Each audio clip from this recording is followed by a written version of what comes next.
We completed our interviews for the gaming board vacancy, and I would entertain a motion to fill that vacancy.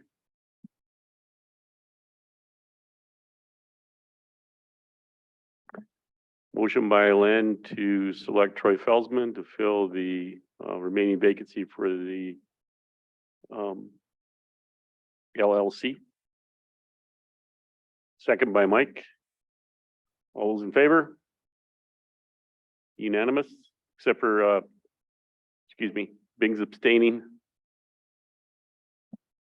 All right, done deal. Josh. Good, good.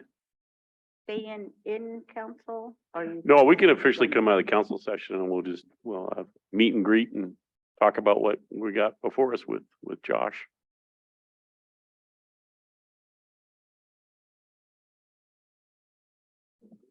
Huh? We are adjourning. Do you have some on Zoom? Yes, we'll keep the Zoom going. We got Dave and Juniper, Chet. Okay. Super. Oh, there we go. I should put my face on there. Come on up to the table, Josh. Have you met Tony Incashola Jr.? Okay. That's cool. I gave everyone a heads up, you know, that we're gonna talk about Marshall Mountain and the possibilities that could be. And again, I want to thank you so much for being such a great partner. Missoula County Commission is got to be in my worldview the best county government in the entire nation. So I really, I do. I really think you guys set the stage for so many different things. So I want to congratulate you on that. And being inclusive with the tribes is paramount in my book. And so just good job. Thank you.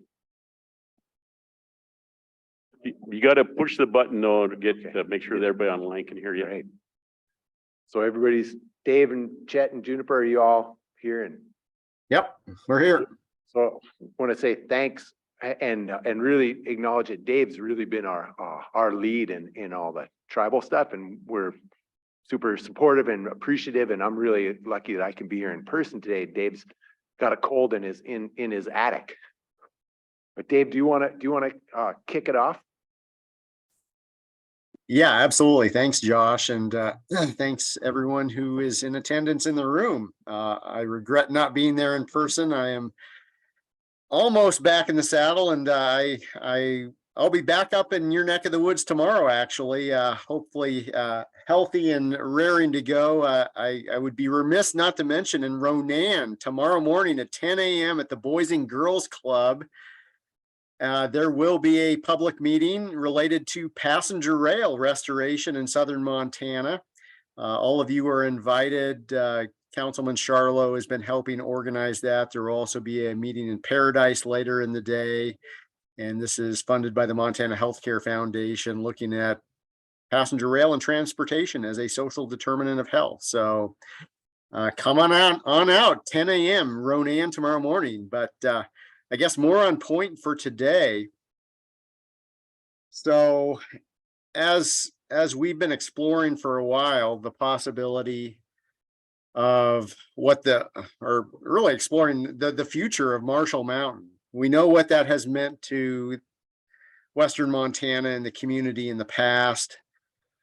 We very nearly dodged a bullet in terms of this property falling into private ownership in a way that would have basically made it a large property for a single residence of a wealthy individual and closed it off to the public entirely.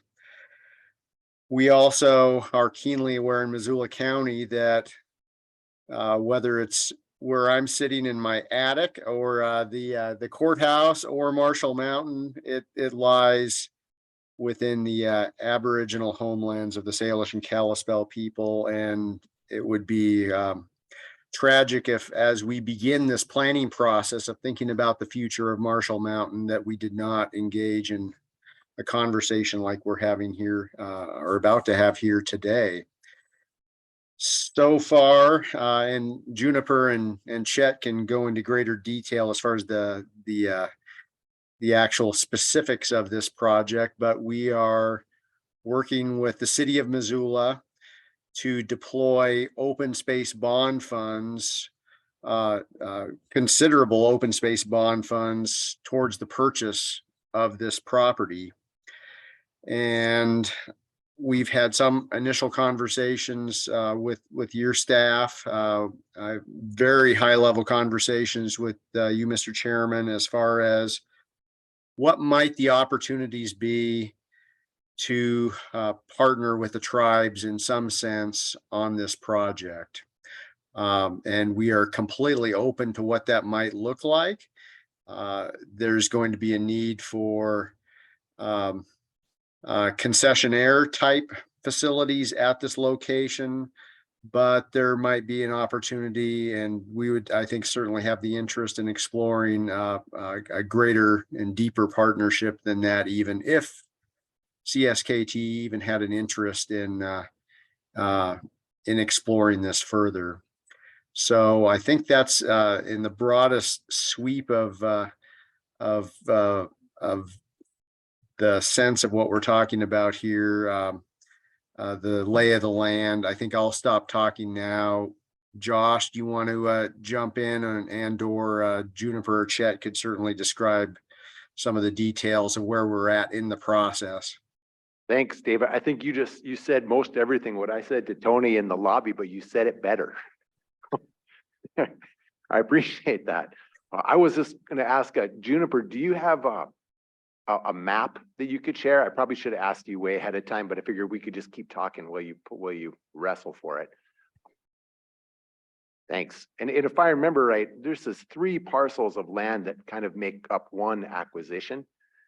And though we're partnering with the city, the county is the one that's buying this, and we are to a certain degree in the driver's seat. The city is playing much more of a lead role on programming on chunks of the mountain that historically have been used for mountain biking, but there's a whole lot more land there, especially on these 2 other pieces.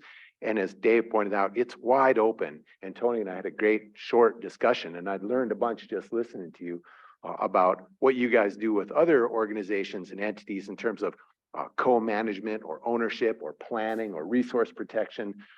All those things it's wide open. It's really all on the table. So there's my 2 cents. And Chet, you want to talk about how we got to this point? Yeah, thanks, Josh. Chairman McDonald and members of the council, thanks for having us today. I, like Dave, wish I could be there in person. It's always nice to head north from Missoula and visit you. So we have been involved to some degree for a while now, trying to remember exactly when we started conversations on Marshall with the city. And I know we've had a couple of conversations with the tribal government, I guess, and I think some of your hospitality or CSKT gaming staff around some of the potential for some concessionaire or revenue generating partnerships, that sort of thing. I think those initial discussions that we had, we struggled to find some times to just arrange some field trips and things. And I think maybe there was some staff turnover on your end as well that we haven't been able to pin down a time or date, but did have some good initial discussions. Most of those coincided with a master plan effort that the city was undertaking. And we're now at a point of having a final version of that master plan. We are currently working with the culture committee to get some improved language from initial drafts to better reflect the importance of place and some tribal engagement and perspective there as well. So you'll look to see that in a final draft in the near future. That's a conceptual master plan that's intended to be kind of a high level vision for what could exist out there, mostly in terms of recreational amenities, although also some natural resource management ideas. And so we are working with the city to wrap up that public process that was really started initially by them. Beyond that, we've got a couple of different grant applications that are out looking to help fund the acquisition of the project. And Juniper could probably speak more specifically to what those funding sources are. In addition to those that David mentioned earlier, the open space bond funds. And we're looking at sort of a shared contribution from the county's portion of open space bond funds, as well as the city's portion of open space bond funds to fund the initial acquisition piece. From there, really, in terms of the time horizon that we've contemplated, is thinking about if we're successful in the acquisition of the site itself, thinking in terms of a transition from what was a privately held parcel into publicly held parcel and management, which of course includes some initial due diligence, site cleanup, safety, and those kinds of issues. We still need to do some more thorough investigations of some of the buildings and infrastructure on site. So most of those things that come with acquisition of any property. And then really just trying to keep up with some level of status quo for the kind of public access that's occurred there to date, and then have further discussions with the public and any other number of partners about where do we go from here, recognizing that there was at least some conversation with the public around the development of this initial master plan draft. So Juniper, maybe I'll hand it over to you because I'm sure I missed a few things. I know there's been a lot more detail, and I'll keep it high level for now, but we're happy to dive into answering any questions that you have too. But before we do that, if you don't mind, Chairman McDonald, maybe I'd hand it off to Juniper to just add anything I've missed. That sounds great, Chet. Good afternoon, Chairman McDonald and council members. My name is Juniper Davis, and I'm the manager of Missoula County Parks, Trails, and Open Lands. It's really nice to be able to talk to you all today. I mean, really, Commissioner Strohmeyer, Commissioner Slotnick, and Chet really did a great overview. I'm happy to answer additional questions. I do want to share my screen for a moment though and share a map. I think it is helpful to see the larger context of this project. I could talk about it probably longer than you want me to, so I won't, but if my screen is sharing well, which it's indicating it is, but I don't know. Yes, we see it. I don't know. Okay, great. So hopefully, because this is at a very large scale, you can see up where my cursor is twirling, and there are 3 parcels that are highlighted in orange for a total of 480 acres. And that would be the scope of the Marshall Mountain Park project that we're looking at. And as I hope you can see in this map, you can see that it is largely the last privately owned parcels at the headwaters of Marshall Canyon, but also the last kind of publicly owned or privately owned, excuse me, parcels within a much larger landscape that's surrounded by Forest Service lands on pretty much all sides, except for just one little small corner there to the southwest. So it's pretty significant in the way that it's going to be able to impact the private versus public ownership in this area of the forest and this region of the valley. And I hope I don't lose you here as I scroll. But here you can see the parcels in kind of a zoomed in fashion, and you can see them in a little bit more detail. So again, 480 acres. And I just want to emphasize that for Missoula County, this is a significant potential acquisition that we have before us. While the city of Missoula has done some larger open space acquisitions in the past, the county hasn't done that. So this will be a relatively large potential project that we're taking on, and it's really of quite significance to the county, and it's why we really want to make sure that we're connecting with you, Chairman McDonald, and council members, and to see if there are these opportunities, whether they're ones we've identified or ones that you yourselves might be able to identify where we could partner on a project of this scope and scale. So I'll just stop there, and again, thank you, and I'll stop sharing my screen.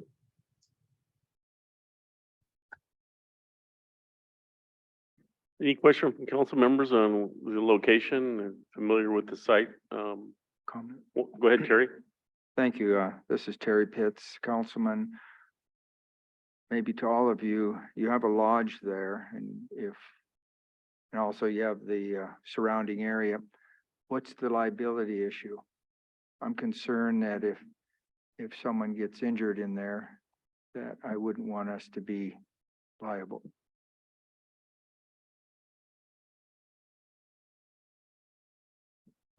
Juniper, how do you feel about speaking to that? Sure, yeah, thank you.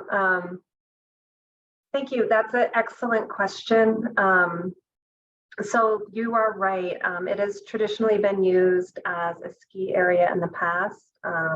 It is still home to backcountry skiing today. It's also increasingly become a place of high recreation use for mountain biking. Both of those two activities inherently come with risks, and not always insignificant ones as well. In addition, as you mentioned, there's a large amount of infrastructure on the property. Not all of it is in good repair. In fact, most of it is in a state of desperate need of repair. So we have begun some of our due diligence tasks, and we would be happy to share with you more on that as we progress. But in terms of facility assessments and other types of environmental site assessments, to really get a sense for what some of those liabilities would be around the built infrastructure. And then separately, the recreation or public access, let's say, liabilities that will come around the public use of the property. So I guess what I'm saying is that there's two different types of potential liability that we have at that site. For the county, we have been also assessing, if we were to become the owner of the property, whether existing state statutes around liability that protects both local government and others from potential liability claims if you are providing public access. We're looking into, with our county attorney office's assistance, what type of extension of those state laws would apply at this site, and we think they likely would apply for that public access and recreation piece.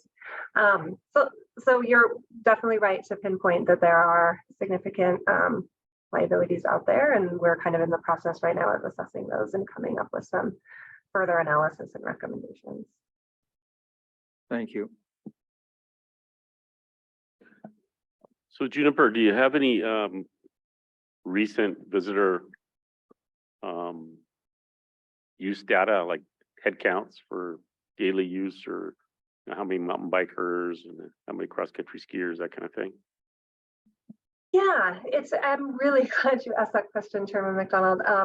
So right now, it's in a really interesting spot because the base area has been privately owned now for any number of years. And while the owner, Bruce Doring, had been allowing some amount of access on the site, it wasn't fully open to the public until this past year, where we had some conservation buyers step in and purchase the base area, and then they entered into an agreement with City Parks and Rec to lease the site for public access. And so it's only been this past year that the site has been more fully open to the public, and the city has been using some trail counters to try to get a sense for how many folks are going up there in this first year that it's been open to the public. And so we do have that data, and I don't have it off the top of my head right now for this meeting, my apologies, but I'd be happy to follow up with you to let you know what that looks like. What we would expect is that based on this current level of use that we might see in data from this year, is that it will increase.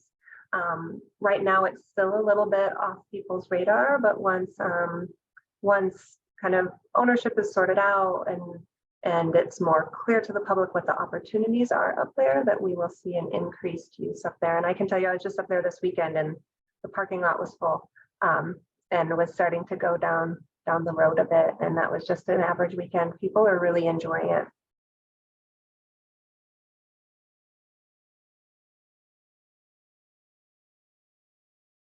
How many miles is it from the university out there? 7 miles? That might be about right. I would say it's probably a 15-minute, maybe 20-minute car ride to get to the top, to get into the parking lot. I'd say 15 minutes. It's pretty dang close.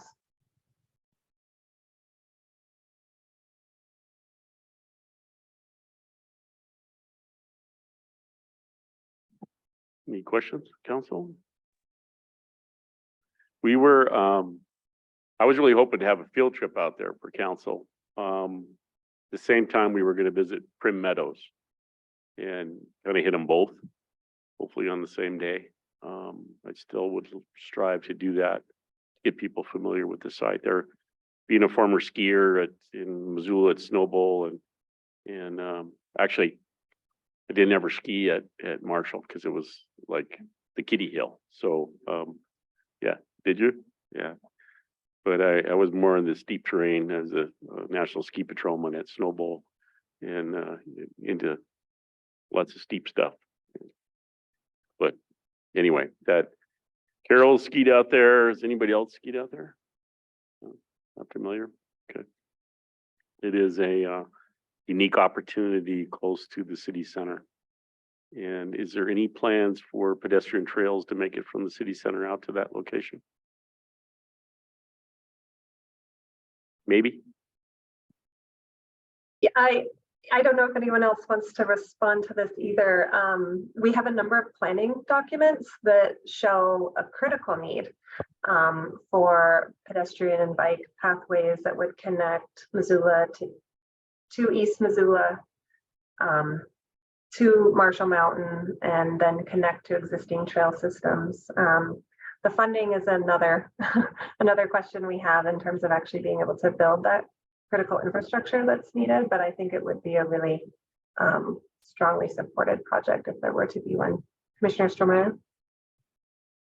Yeah, that's exactly what I was going to say, is that for years we've had on the docket plans to connect a trail all the way from Missoula out to Bonner and Milltown, and so this would be a logical connection with Marshall Mountain within striking distance of that kind of trunk main trail that we've been planning.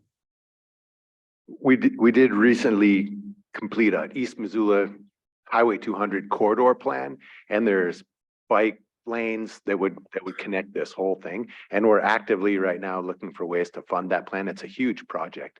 We're also constructing a new river access parking lot just north and east of Sharon, and really anticipating this sort of mini corridor, I'd say from the top of Brickyard Hill right to the entrance of Marshall Canyon, is looking a lot different than it does now. This is a place where people have been recreating informally for decades, and we're kind of formalizing that and cleaning it up and kind of making it more user friendly.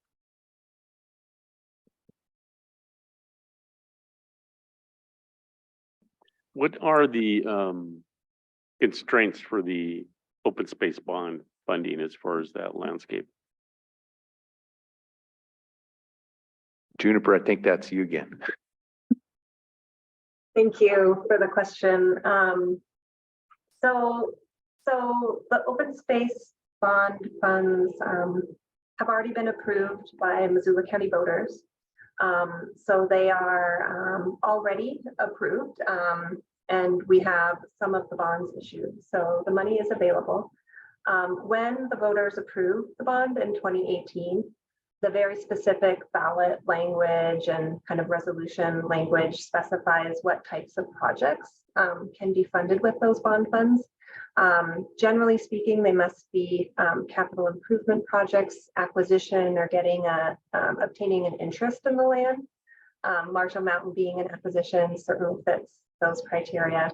And then within that bond language and resolution language is also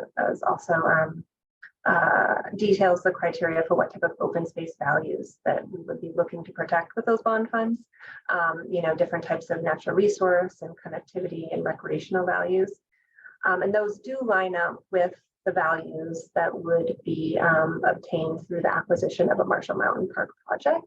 So they're very well aligned, those two projects. But there's also all types of other projects that we fund with our open space bond funds, and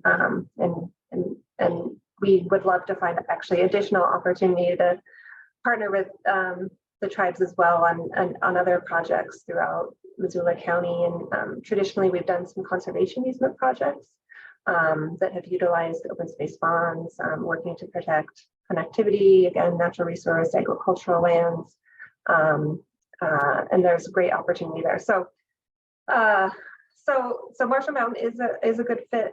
Right now, however, what we're doing is we're going through the process to obtain approval to use those funds. And in order to do that, we have to go to advisory boards that have been set up through the county that would vet an open space project and make recommendations to the commissioners. That process is going on right now. So here, we just had a meeting in May, and we'll have another in June and then July that will lead to a recommendation from that advisory committee about the use of open space bond funds that would then move forward to the commissioners for their final consideration. As far as the Lolo National Forest, is there any constraints or what is the planning area for, is there any considerations there on adjacent land? Chet, what do you think? I had to find my mute button. Yes, there are some opportunities there. We've had conversations with the Forest Service initially. We have not extended a whole lot in terms of the conceptual master plan. There's a couple of indications as far as potential trail connections that would then move on to Forest Service land. There was a previous uphill portion of Marshall Mountain that was under special use permit with the Forest Service that's still on Forest Service land. We've at least had some conversations about maybe that would still be something of interest, at least for some of the ski season, to just manage all of the types of use that would exist on those 3 parcels that Juniper showed earlier, with similar uses that were either traditionally part of the ski area and or continue to be something that folks might want to do out there. There's some other road connections and trail connections and things that would likely require some NEPA analysis with the Forest Service. So all of those pieces would be wrapped into further conversations with them. But so far they've indicated that they'd be supportive of exploring some of those options. Chairman, are you okay if I ask Tony a question because we had a really nice chat in the lobby. Oh, absolutely. That's Thank why you. Tony's here. All right, thanks. This is for all the county staff here. When Tony and I were sitting in the lobby, Tony was kind enough to tell me about some of the relationships that the tribe has with other land holding agencies and how, and really kind of describe some of the activities they did. Would you mind sharing some of that with these guys? Thank you. Yeah, sure. Thank you. My name's Tony Kashola. I'm the Director of Tribal Resources. In the past, we've partnered with multiple different agencies, private landowners, and nonprofit organizations such as TNC. One conversation we had out there was kind of describe what we've done with TNC just over the hill from you guys in the Gold Creek area, where we built they brought us to the table when they first purchased this land from old Plum Creek Holdings, and sat at the table and really developed what kind of management plan or land use plan we wanted to see as a tribe, and restoring tribal treaty rights back to the area to be able to use the land, restore the land back to some of the mismanagement or high grading of the timber on that parcels. So in the past, we've partnered up with sitting down conceptually of figuring out what the vision of this area would be, management schemes, but also put in place what type of restoration or land use could be done, even restoring native plants, cultural plants, such as bitterroots and camas into the area, streamside restorations, and even as specific as executing a prescribed burn in the area. So we've as a tribe and our natural resources, forestry and natural resource program have partnered with plenty of agencies, especially the federal agencies around us, to co-manage parcels, that's especially tied to our Aboriginal territory. And we really bring these conceptual ideas to our elder groups to learn the history of the area, as even our elders have been excluded from even use or cultural significance and ties to the area for centuries, since land ownership has separated us from being able to use a lot of these areas in our Aboriginal territory. So, you know, I was talking to him out there that getting a map or getting a site visit to this area to kind of learn from our elders what this area may have been used for, and kind of see a vision from them, and then visiting with council to see if there's any economic or other opportunity that the tribe wants to pursue for the future. But definitely a field trip out there would be a great start, not only for the natural resource and cultural part of it, but also I think to look at the economic possibilities that could be held there. And Mr. Chair, we are visiting Prim Meadow with the Salish Culture Committee on June 26th. Let me check one more time before I say that. Yeah, June 26th. We're planning to go out to Prim Meadow with the TNC, BLM, and the Culture Committee. So it could be an opportunity on the way back to swing in there if you guys would possibly be available to also join. It is a Monday.